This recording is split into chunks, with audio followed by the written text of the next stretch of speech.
নমস্কাৰ, মই নৱজিত এটা গুৰুত্বপূৰ্ণ ভিডিঅ' লৈছো এলপিইউপিৰ 4500 পদৰ নিযুক্তিৰ সন্দৰ্ভত।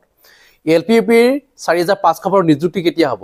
যেটো আপোনালোকে জানে যে যোৱাকালি যেটো এডভাৰটাইজমেন্ট পাস কৰিছে আৰু এডভাৰটাইজমেন্ট পাস কৰাৰ পিছত একাংশ মানুহৰ এটা প্ৰশ্ন উত্থাপন হৈছে যে এই নিযুক্তি প্ৰক্ৰিয়া কেতিয়া হ'ব? যে 5550টা পদৰ লগত নিযুক্তি হ'ব নে 2026 নত এই প্ৰক্ৰিয়াৰ নিযুক্তি হ'ব 4500 পদৰ? সেই সম্পৰ্কে বহুতে জানিব বিচাৰে, বহুতে মোক সুধি আছে। আৰু মুখ্যমন্ত্ৰী মহোদয় কি জনাইছে ফেচবুক যোগে যে এই পদখিনি শীঘ্ৰে নিযুক্তি হ'ব গৈ আছে বুলি কৈছে যে 2026 নত 1.5 লাখ নিযুক্তি দিব, কিন্তু 1.5 লাখ নিযুক্তিৰ লগত এই যি এলপিইউপিৰ 4500 পদৰ নিযুক্তি শীঘ্ৰে হ'ব বুলি উল্লেখ কৰিছে। আপোনালোকে শীঘ্ৰে ওটো পাইছে নিশ্চয়।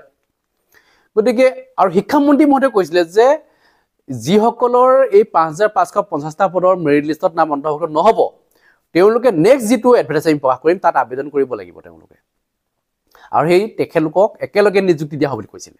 নোপোৱাসকলে সেকেন্ড এডভাৰটাইজমেন্ট তেওঁলোকে আবেদন কৰিব পাৰিব বুলি কৈছিলে। আৰু নিযুক্তি প্ৰক্ৰিয়াটো একেলগে হ'ব, এটো পিছত হ'বলৈ নাথাকে। আৰু যে এই এডভাৰটাইজমেন্ট উলিয়াই দিয়া কাৰণটো কি? যে যিসকলে নেপায় তেওঁলোকৰ কাৰণে এই 4500 পদ উলিয়াই দিছে। তাৰ মাজত যে নতুনখিনি সোমাব এতিয়া যিসকল টেট পাছ কৰিছে তেওঁলোকে যেটো মানে মাত্ৰ দুদিনৰ কাৰণে তেওঁলোক বাদ পৰি গৈছিলে, সেই সকলে যেটো এতিয়া বহুতে কৈছিল যে ৱেবছাইটটো খুলি দিব লাগে বুলি আবেদন নিবেদন জনাই আছিল, কিন্তু নুখুলিলে। আৰু তেওঁলোকৰ কাৰণে এটো এটা স্পেশাল চান্স, তেওঁলোকে 4500 পদ আবেদন কৰিব পাৰিব এতিয়া, কোনো সমস্যা নহয়।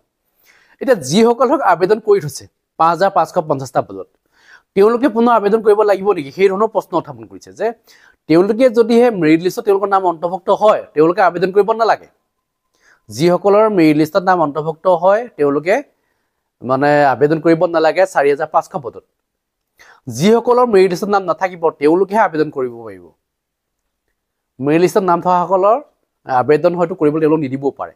সেই ৰোল নাম্বাৰ কেইটা অলৰেডি হয়তো ৰেজিষ্টাৰ্ড হৈ দেখাব পাৰে বা আবেদন কৰিলে তেওঁলোক নাকচ কৰি দিব মানে।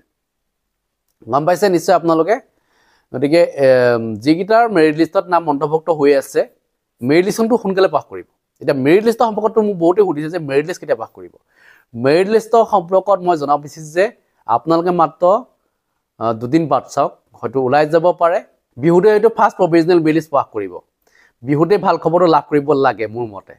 এতিয়া অৰ্ডাৰটো পাছ কৰে নকৰে মুখ্যমন্ত্ৰী হিমন্ত বিশ্ব শৰ্মাই DWক সেইটো সময়তে লক্ষণীয় হ'ব, কাৰণ কেলে এতিয়ালৈকে স্পষ্ট হৈ উঠা নাই যে প্ৰকাশ কৰিব নকৰিব। কিন্তু মই জনাব বিচাৰিছো যে মুখ্যমন্ত্ৰী হিমন্ত বিশ্ব শৰ্মা ডাঙৰীয়াই বিহুতে হয়তো অৰ্ডাৰটো পাছ কৰিব যে মেৰিট লিষ্টখন পাব্লিছ কৰি দিব লাগে, আৰু বিহুতে হয়তো আপোনালোকে ফাৰ্ষ্ট প্ৰভিজনেল মেৰিট লিষ্ট পাই যাব।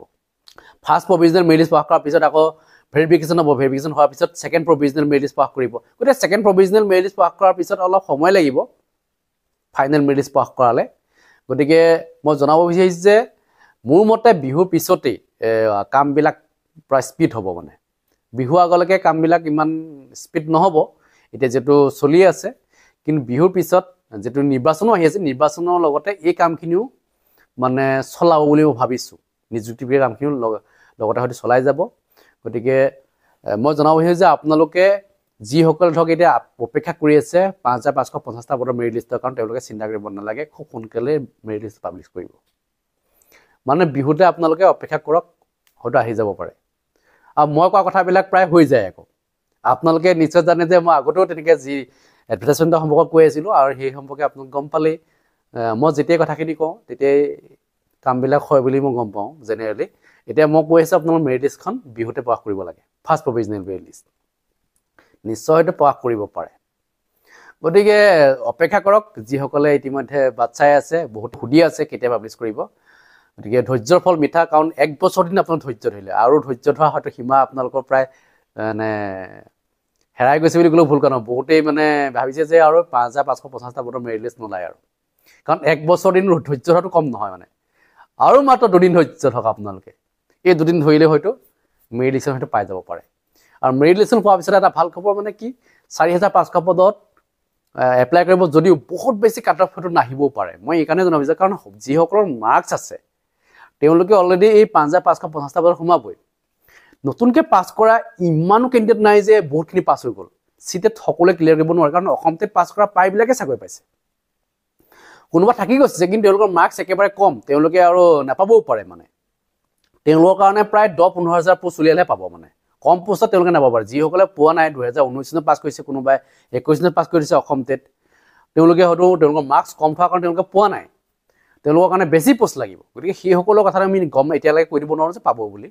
কিন্তু যিসকল ধৰক এতিয়া পাছ কৰিছে CTET-ত, মানে কোনোবাই 100 এবভ পোৱা বহুত সংখ্যক নাই, আছে তেনেকুৱা, কিন্তু বহুত বেছি নাই। মানে তেনেকুৱা ওলাব পাৰে প্ৰায় 1000-2000 মান 100 ওপৰত পোৱা, 100 তলত পোৱা মেক্সিমাম ওলাব মানে, বা 90 তলত পোৱাও আছে বহুখিনি কেণ্ডিডেট। মানে কেটেগৰী ৱাইজত যিটো থাকিব, এতিয়া কেটেগৰী ৱাইজত যিটো আবেদন কৰিব সকলোৱে, যিহেতু OBC ST SC সকলে যিটো নিজৰ কেটেগৰীতে যিটো এপ্লাই কৰিব, গতিকে তেওঁলোকৰ ক্ষেত্ৰত আমি বেলেগ এটা হ'ব যিটো মেৰিট লিষ্টত। গতিকে কোনোবাই ধৰক এতিয়া মোৰ 100 আছে, তেওঁ কি কেটেগৰী হয়, তেওঁ জেনেৰেল নে OBC নে চাই ল'ব আপোনালোকে। গতিকে জেনেৰেল OBC বেলেগ, জেনেৰেলতে বহুত দেখাই দিয়ে, জেনেৰেল কেণ্ডিডেট সকলোৱে কৈ থাকে যে মোৰ ইমান 100 কিমান, OBC 100 ওপৰত থকা বহুত কম আছে মানে। ঠিক আছে, গতিকে চিন্তা কৰিব নালাগে। যিসকলে আবেদন কৰিছে তেওঁলোকে নিশ্চয় এই 5550টা পদত অন্তৰ্ভুক্ত হ'ব, যাৰ যাৰ মাৰ্কছ বেছি আছে। কিন্তু মাৰ্কছ কম থকা সকলেও এই 4500 পদত সোমোৱাৰ মোৰ সম্ভাৱনা আছে বুলি মই কৈছোঁ। বহুত বেছি কাটা উঠিব নালাগে, কাৰণ CTET বছৰত দুবাৰ হ'লেও কিন্তু বহুত বেছি কেণ্ডিডেট পাছ নকৰে, কৰিছে ইমানো কেণ্ডিডেট পাছ কৰে। কিন্তু এটা কথা কি, LPত কাট অফ কৰিব এটা কাৰণে, B.Ed উত্তীৰ্ণসকলে যদি LPত এপ্লাই কৰিব পৰা নাই। আৰু লগতে মোক এটা কথা সুধিছিলে যে যিসকলৰ HS 50% মাৰ্কছ আছে, তেওঁলোকৰ গ্ৰেজুৱেশ্যনৰ মাৰ্কশ্বিটখন দিলে হ'ব নহ'ব? হ'ব, তেওঁলোকৰ একচেপ্ট কৰিব। 50% নাথাকিলে আপোনাৰ গ্ৰেজুৱেশ্যনত 50% থাকিলেও হৈ যাব, কিন্তু সেই গ্ৰেজুৱেশ্যনৰ মাৰ্কছটোৱে আপোনালোকৰ ইয়াত মানে যোগ নকৰে।